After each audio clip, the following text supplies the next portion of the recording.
잠언 15장 16절로 20절을 본문으로 재산이 적어도 더 낫게 살아야 합니다. 재산이 적어도 더 낫게 살아야 합니다라는 제목으로 하나님 말씀 전하겠습니다. 오늘은 어버이 주일입니다. 부모님이란 단어가 어떤 분에게는 그리움이나 아쉬움의 단어로 들려지실 수도 있습니다. 먼저 주님 품으로 떠난 우리 부모님에 대한 그리움이 되겠죠. 또 부모가 된 입장에서는 책임감 같은 단어로도 들려질 수 있다고 생각됩니다. 여러분에게 부모님이란 단어는 어떠한 의미를 가지고 있습니까? 하나님과 우리 신앙의 핵심도 관계이듯이 부모와 자녀, 가정의 관계도 핵심도 바로 관계인 것입니다. 여러분, 모든 관계는 잘 가꾸셔야 돼요. 가꾸기 위해서는 우리가 어떻게 해야 됩니까? 정성과 시간과 헌신을 들여야 됩니다. 여러분, 식물 플랜트 가꿔 보셨죠? 저희도 집에 뒤에 백야드에 우리 또 김 박사님이 주신 오디? 코리안 오디? 베리? 코리안 베리? 그게 오디 아닌가요? 아무튼 이 캘리포니아는 축복받은 땅이라 심어놓고 아무것도 안 하는데 지가 열매를 다 맺어요. 오디가 뒤에서 마구마구 자라요. 근데 심어놨다고 물도 안 주고 가지치기도 안 하면 열매 맺겠습니까? 제가 식물을 갖고 보면서 참 많은 정성과 관심과 헌신이 필요하다라는 생각을 합니다. 또 외모를 좀 갖고 보셨어요? 아무도 안 가꾸시니 참. 식물 하나를 가꾸는 것도 정성이 필요하고 인간관계를 가꾸는 일에는 더할 말 나위 없이 정성과 헌신이 필요한 것입니다. 부모와 자녀의 관계를 비롯해서 가정에서의 관계에 노력과 정성을 쏟으시기를 주님으로 축복합니다. 어렸을 적에는 부모님의 잔소리로 들리던 것이 이제 제가 부모가 되고 또 저희 부모님 다 주님 품으로 먼저 이 상황에서는 옛날에 그 어머니의 잔소리가 이제는 부모님의 마음으로 들리답니다. 그 마음이 듣고 싶어서 가끔 그리워질 때가 참 많은 것 같습니다. 우리 30대 이하만 따라합시다. 30대 이상도 해야 되겠네. 자녀가 아직 없으신 분들 한번 따라해 보겠습니다. 어렸을 적엔 부모님의 잔소리지만 자라고 보니 부모님의 마음으로 들립니다. 아멘. 저는 솔직히 그래요. 그 마음이 그리워요. 잔소리로 들었던 그 마음. 밥 먹어라, 차 조심해라, 건강 챙겨라. 자, 우리 말씀 좀 보겠습니다. 시편 128편 우리 1절부터 6절 한번 보겠습니다. 자, 아주 저희 가정을 위한 기도할 때마다 이 말씀 붙들고 또 기도해요. 자, 1절 시작. 여호와를 경외하며 그의 길을 걷는 자마다 복이 있도다. 여호와를 경외하며 그 길을 걷는 자가 받는 복이 뭐냐? 2절부터 시작. 내가 내 손이 수고한 대로 먹을 것이라. 내가 복되고 형통하리로다. 내 집 안방에 있는 내 아내는 결실한 포도나무 같으며 내 식탁에 둘러앉은 자식들은 어린 감람나무 같으리로다. 여호와를 경외하는 자는 이같이 복을 얻으리로다. 여호와께서 시온에서 내게 복을 주실지어다. 너는 평생의 예루살렘의 번영을 보며 내 자식의 자식을 볼지어다. 이스라엘에게 평강이 있을지로다. 아멘. 저는 제 가정을 너무나도 사랑해요. 그래서 잘 지키고 잘 가꾸어야 한다는 사명감 가운데 살아요. 최근에 유행한 드라마 보셨습니까? 폭삭 속았수다. 저희 가정에서는 저희 와이프를 비롯해 받아들이죠. 거기에 나오는 남자 주인공이 바로 나다. 인정을 안 합니다. 아주 콧방귀도 안 낍니다. 저 모습이 바로 나다. 가정을 위해서 그냥 손발이 부러뜨도록 그냥 그 그물질을 하냐고. 손가락이 망가지고 다리가 망가지고 체육대회 1등 하겠다고 햄스트링이 터져갖고 이틀 동안 꼼짝을 못하다가 어제서 멍이 쫙 터져갖고 지금 왼쪽 다리가 다 한 3분의 1이 거의 조금 과장해서 한 3분의 1이 멍이 쫙 들어있어요. 지금 우리 교회 우승을 위해서. 저는 교회도 너무 사랑하고 가정도 너무 사랑해요. 제 자녀들 너무나도 사랑해. 눈에 넣으면 많이 아플 것 같지만 그래도 옛날 어르신들 말씀처럼 눈에 넣어도 안 아픈 게 자식이라고 합니다. 그래서 제가 하는 일이 뭔지 아세요? 더 하나님을 경외하고 믿어요. 제 자식들을 사랑하기 때문에. 더 좋은 것을 해줄 수도 있고 못 해주는 아쉬움도 물론 갖고 있죠. 그러나 저는 이 시편의 말씀을 믿기 때문에 하나님을 경외하며 그의 길을 걷는 자가 받는 그 축복의 말씀을 믿기 때문에 저는 제 자식들을 너무나도 사랑하기 때문에 더욱더 하나님 앞에 서려고 그래요. 더욱더 하나님 주시는 그 사명의 길, 믿음의 길을 걸어가려고 그래요. 그게 사랑 아닙니까? 그게 정말 우리가 진정으로 자녀들을 사랑하는 것 아니겠습니까? 하나님의 축복이 흘러가기를 주며 축원합니다. 우리 양은천 학생이 참 대단한 것 같아요. 대단한 것 같아요. 이 조용하면서도 이거 참 강력한 것 같아요. 저는 우리 은총이가 이제 한국에서 미국으로 오기 위해서 비자 인터뷰를 앞두고 그 아이가 하나님 앞에 서원했던 걸 들었어요. 저도 부모의 심정이고 제 딸이랑 연배가 비슷해서 참 눈물이 나고 참 귀하다, 감사하다. 하나님, 저희 가정 미국으로 다시 보내주시면 제가 선교의 사명을 감당하겠습니다. 존 서킨스 가고 나중에 프리메드에서 의사 되려는 것도 다 선교 사역으로 가려고. 맞지? 맞대요. 또 아니면 내가 부담을 주는 게 내가 듣고 아는 바로는 여기까지.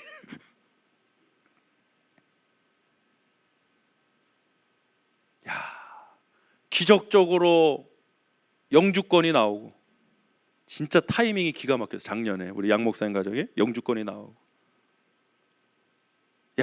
이런 모든 과정들이 정말 이걸 어떻게 돈으로 이걸 어떻게 계산으로 이야기할 수 있겠어요? 이런 일들을 하나님께서 인도하고 계시구나. 할렐루야. 네? 아멘, 아멘. 정말 하나님. 그래서 우리 딸들을, 우리 아들들을 너무나도 사랑하기 때문에 우리 부모님들은 더 하나님을 경외하고 섬기시는 거예요. 왜? 하나님이 이 자녀들 축복해 주실 걸 믿기 때문에. 우리 다시 시편 128편 말씀 한번 보겠습니다. 자, 3절 4절 보겠습니다. 시작. 내 집 안방에 있는 내 아내는 결실한 포도나무 같으며 내 식탁에 둘러앉은 자식들은 어린 감람나무 같으리로다. 여호와를 경외하는 자는 이같이 복을 얻으리로다. 아멘. 단순히 우리 아들 딸들 잘 되게 해주세요가 아니에요, 여러분. 번영신학을 이야기하자는 게 아니에요. 정말 우리가 하나님을 섬기고 사랑하는 게. 이 삐뚤어진 모성애나 삐뚤어진 부성애도 참 많습니다. 특히 우리 한국 문화에서 저는 충격받았어요. 4세 고시, 7세 고시, 이게 무슨 얘기인가 하고 주의 깊게 들었더니 이제 4살짜리 7살짜들이 그 영어 유치원 영어 학원을 가기 위해서 고시 공부처럼 애들이 밤 10시까지 공부를 시키는 거예요. 이건 아동 학대라고 저는 생각합니다. 아니 어디 학교를 지나가는 게 아니라 4살짜리 영어 유치원 영어 학원에 등록하기 위해서 세상에 지금 그러고 있대요. 내가 속으로 그렇게 고생하지 말고 차라리 여기 와서 6개월 살면 애들 영어 무지하게 잘하는. 도대체 왜 저럴까?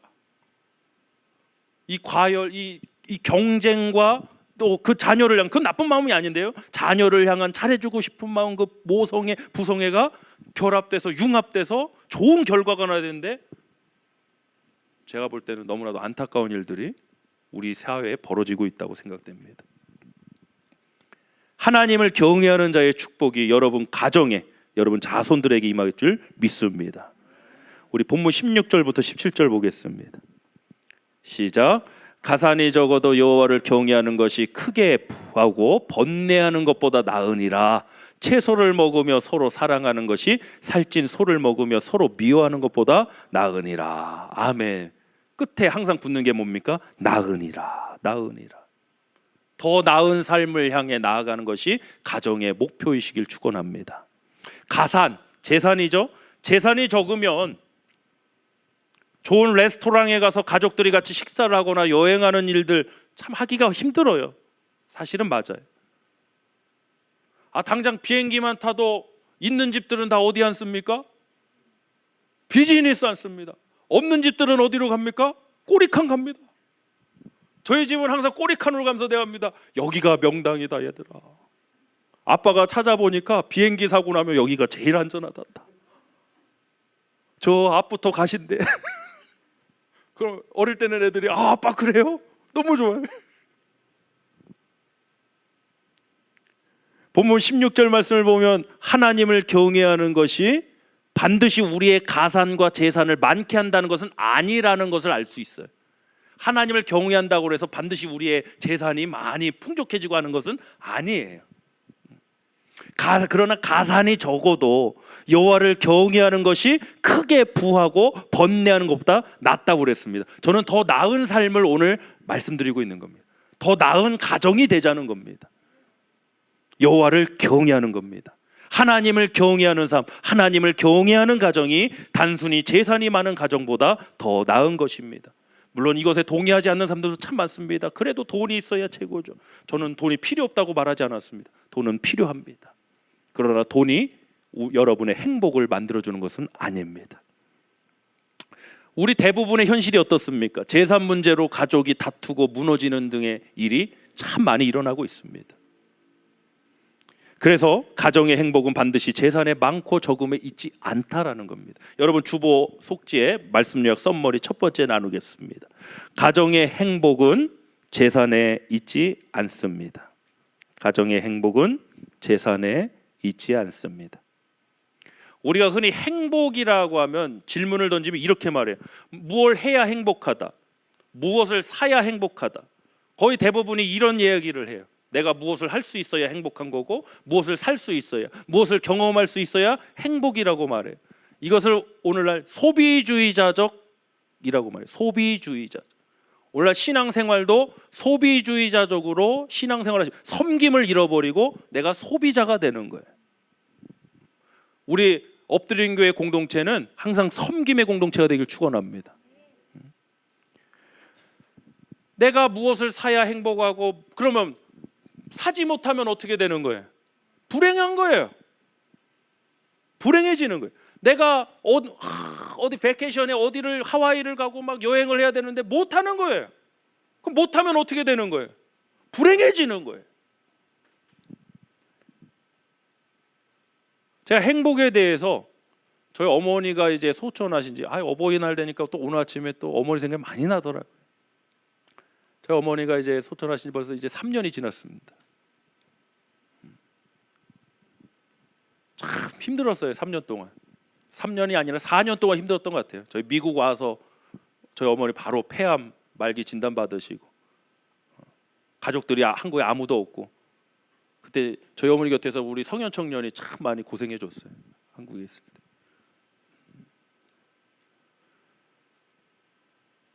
1년에 미국에서 한국을 그 코비드 시기에 5번씩 왔다 갔다.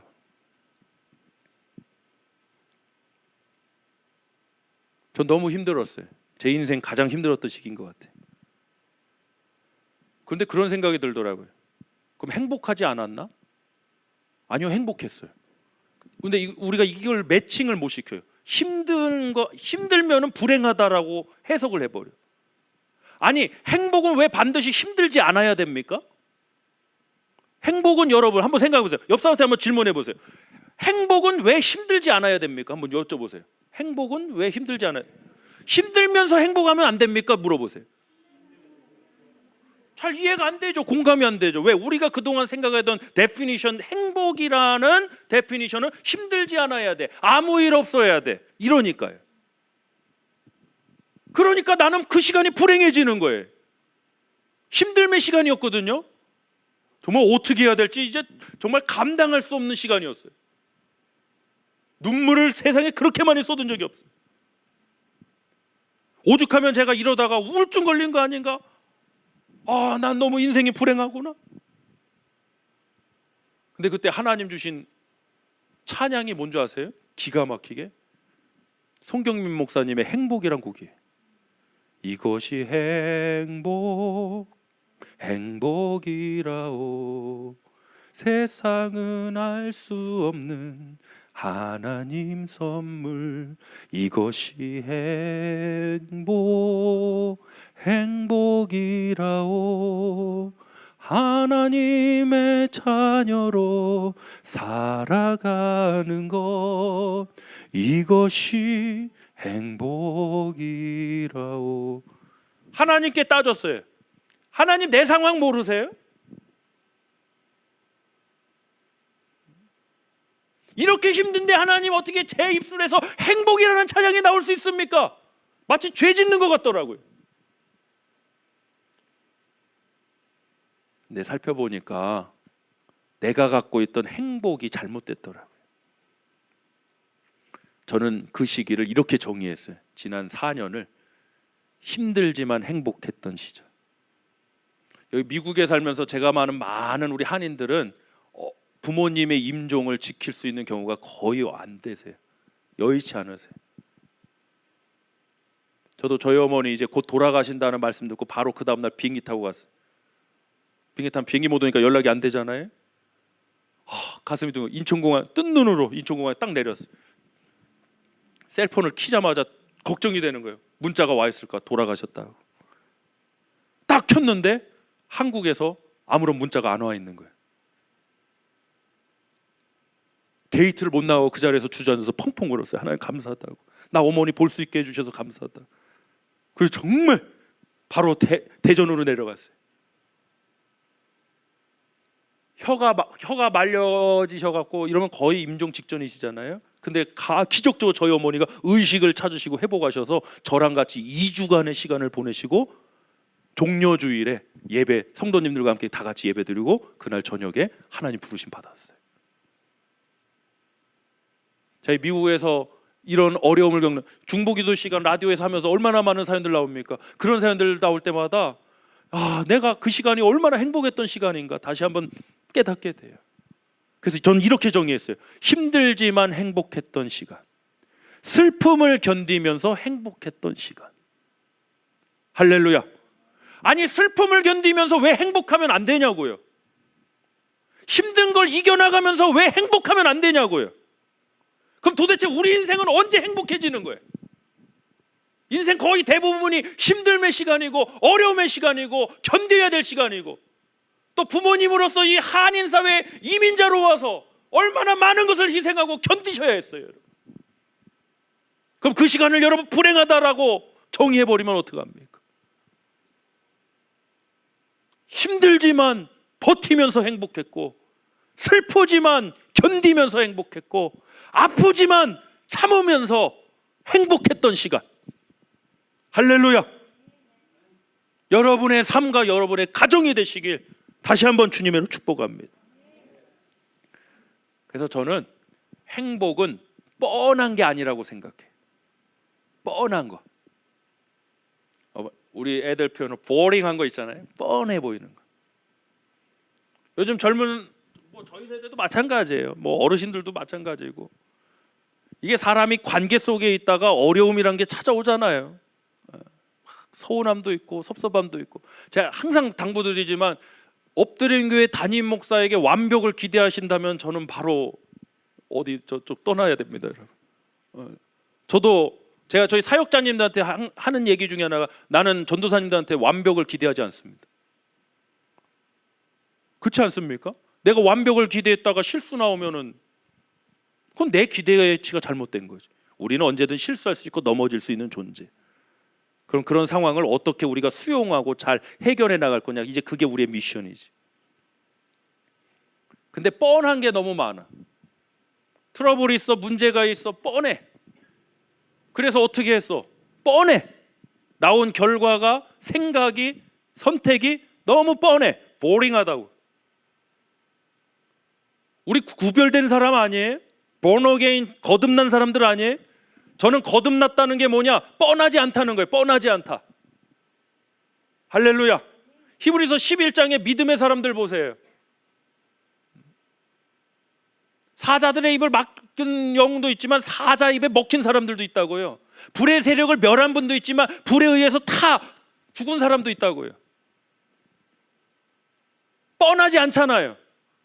뻔한 게 뭡니까? 그런 상황이 되면 나는 예수를 모른다 부인하고 살기 위해서 몸부림치는 게 뻔한 거 아닙니까? 근데 믿음의 사람들은 어땠습니까? 뻔하지 않았잖아요. 저는 그게 신앙이고 그것이 구별됨이고 그것이 거듭난 자의 모습이라고 생각해요. 너무 뻔해. 뻔뻔한 것도 문제. 이 워드플레이. 뻔뻔한 것도 문제지만 따라합시다. 뻔뻔한 것도 문제지만 뻔한 것도 문제다. 너무 뻔해. 우리 집은 돈이 없어요. 우리 부모님은 재정적인 지원을 할 수 없어요. 나는 흙수저예요. 그래서 나는 안 될 거예요. 뻔해. 너무 뻔하다. 하나님은 여러분을 뻔한 존재로 부르신 게 아니에요. 뻔하지 않은 존재로 우리들을 부르셨다고. 할렐루야. 그래서 슬픔을 견디면서도 행복한 거예요. 육체가시 뽑아달라고 하나님께 간절히 기도했는데도 해결 안 됐는데도 오히려 나의 여러 약한 것들에 대해 자랑하리로다. 뻔하지 않잖아요, 여러분. 뻔하지가 않아요. 믿음의 사람들은 절대 뻔하지 않아. 뻔뻔하지도 않지만 뻔하지도 않아. 근데 나의 모습은 어때요? 조심스럽게 옆사람한테 제가 이걸 자꾸 확인하는 이유가 있어요. 조심스럽게 옆사람한테 여쭤볼까요? 뻔하지 않습니까? 네? 뻔하지 않습니까? 제가 그래도 목회를 15년 넘게 해오면서 얼마나 많은 이슈들이 있었고 얼마나 많은 상황들이 있었겠어요. 근데 지금까지도 뻔한 일들이 너무 많아. 뻔한 반응, 뻔한 선택, 뻔한 결과.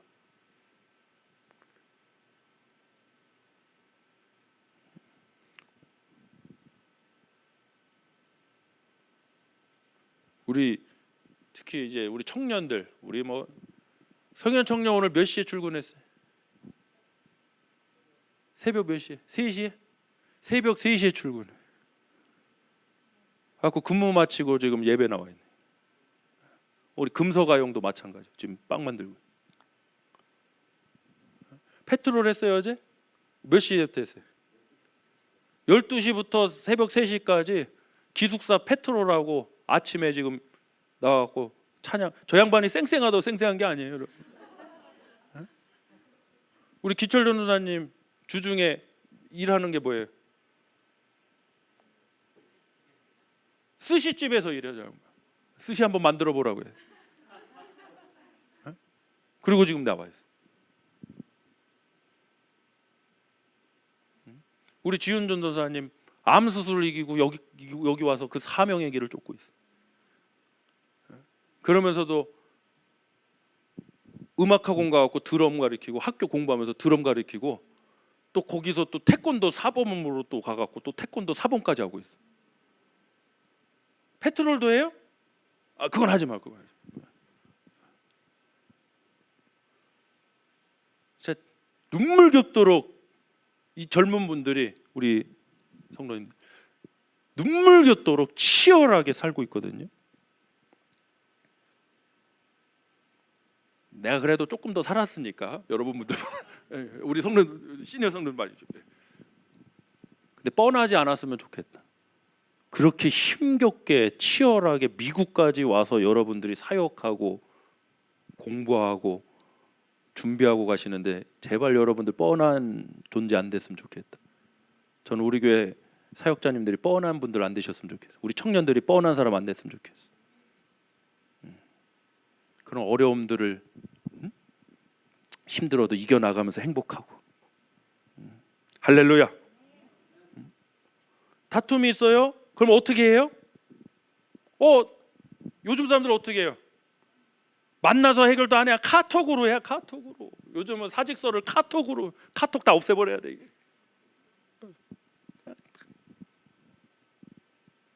뻔하잖아 너무. 뭐가 다른 거예요 도대체? 제가 미국에 와서 우리 1세대 성도님들의 이 여정을 쭉, 전 역사가 너무 좋아서 쭉 역사를 보니까 정말 눈물겹더라고요. 정말 치열하게 우리 부모님들이 이렇게 여길 정착하셨더라고요. 정말 뻔하지 않은 삶을 사셨더라고요. 뻔한 거 어때요? 힘들면 그만해야지. 문제가 있으면 떠나야지. 포기해야지. 이거 뻔한 거잖아요. 근데 그 뻔함을 이기고 마침내 여기까지 오셨더라고요. 내 밑으로 다 집합해서 우리 부모님들께 박수 한번 쳐드렸으면 좋겠어요.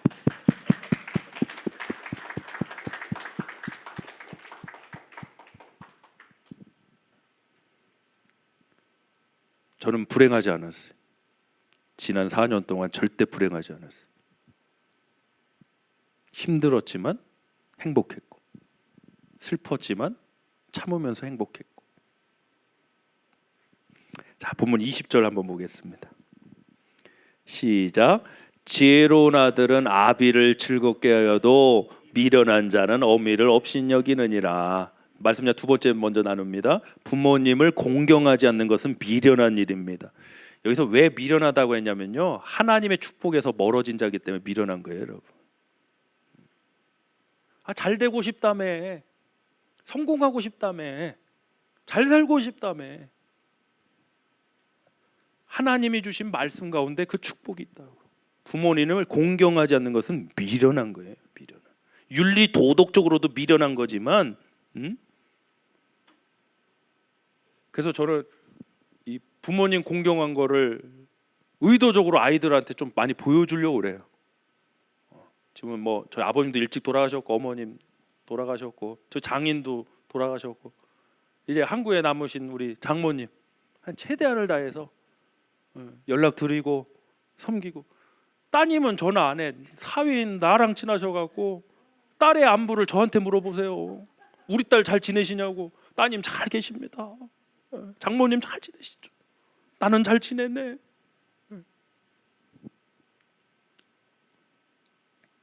제가 부모님께 함부로 하고 자라면 애들은 보고 배우는 거예요. 그렇게 보고 배운 애들이 나한테 어떻게 하겠어요? 함부로 대하겠지. 그래서 더 부모님을 공경하고 더 우리가 섬겨야 될 줄 믿습니다. 예전에 합리에 대해서 설교하면서 이런 말씀 드렸어요. 합리. 오늘 이 합리주의가 자꾸 우리 기독교 안에도 합리라는 것으로 자꾸 설명을 하려고 그러는데, 우리는 합리가 아니라 섭리입니다. 섭리. 합리를 넘어서는 게, 합리를 무시하는 게 아니라 합리, 이성주의를 넘어서는 게 바로 하나님의 섭리의 역사예요. 그래서 합리의 한계를 이렇게 설명드렸죠. 기차가, 트레인이 가다가 이게 문제가 생겨갖고 승객이 100명 정도 타고 있는데, 왼쪽으로 꺾으면은 이 승객 100명이 죽고, 오른쪽으로 꺾으면 그 레일에서 일하고 있던 워커 5명이 돌아가신다. 그러면 우리 예랑 사모님 저 언니분은 어디로 꺾을 거예요? 100명, 기차를 왼쪽으로 꺾으면은 100명 죽고, 오른쪽으로 꺾으면 5명 죽어. 어디로 꺾어야 돼? 왼쪽으로 꺾으면 100명, 오른쪽으로 꺾으면 5명. 왼쪽이죠? 당연히 왼쪽이 100명이 아니, 오른쪽이지. 오른쪽이지. 이게 우리의 합리주의야. 저 같아도 그래. 그런데 그 5명 중에 내 가족이 있으면, 그래도 꺾겠다는 분은 지금 부부 사이가 굉장히 안 좋으신 분이에요. 지금 우리 저 상담을 하시길 권면드립니다. 저희 와이프한테는 제가 상처받을까 물어보지 않았어요. 나한테 꺾는다고 그럴까. 아니, 합리적으로는 어떻게 꺾어야 돼? 합리적으로는 100명이 희생당해야 돼? 5명이 희생당해야 돼? 5명이죠. 이게 합리의 한계야. 그런데 가족이 있으면 거기에 내 아들이 있어, 내 딸이 있어, 내 부모님이 있어. 그거 꺾을 수 있어요, 여러분? 저는 솔직히 못 꺾을 것 같아. 내가 기관사면 거기에 내 딸들이 있다? 저는 못 꺾어. 솔직히. 이게 합리의 한계야. 합리의 한계.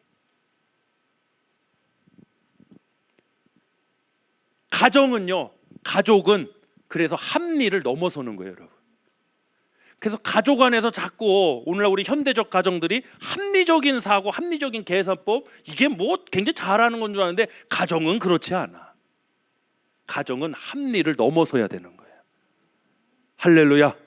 우리 여러분들의 가정이 그 합리를 넘어서는 정말 하나님의 섭리와 은혜와 축복 속에 거하시길 주님의 이름으로 축원합니다. 아멘. 이제 말씀 마치려고 합니다. 재산이 적어도 우리는 더 나은 삶을 살아야 합니다. 하나님을 경외하셔야 됩니다. 부모님을 공경하셔야 됩니다.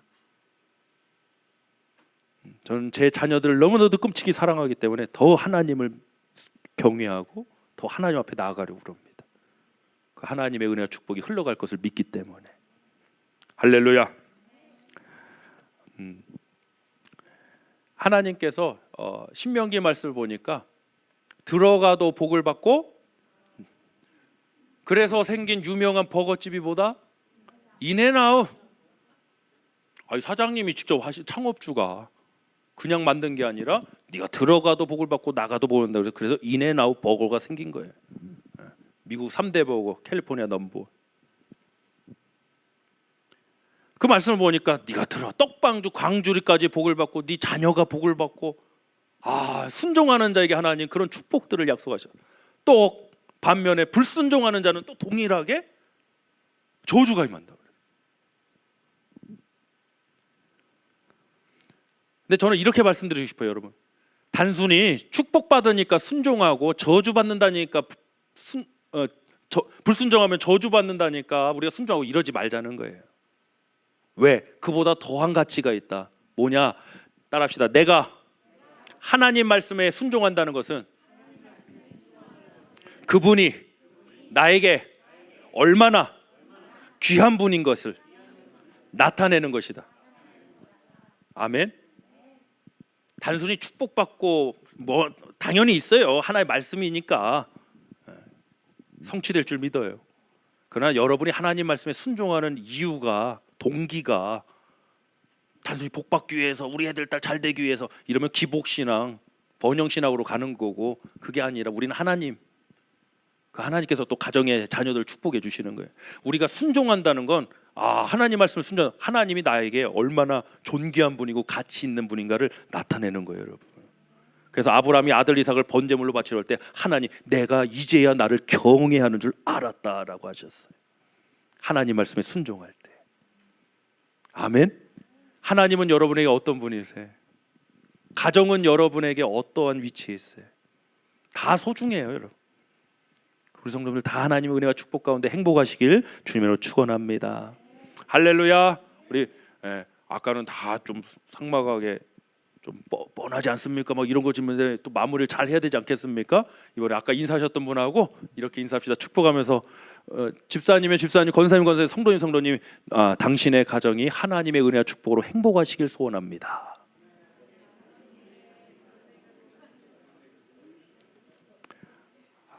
할렐루야. 우리 잠시 기도하고 우리 특송 나누도록 하겠습니다.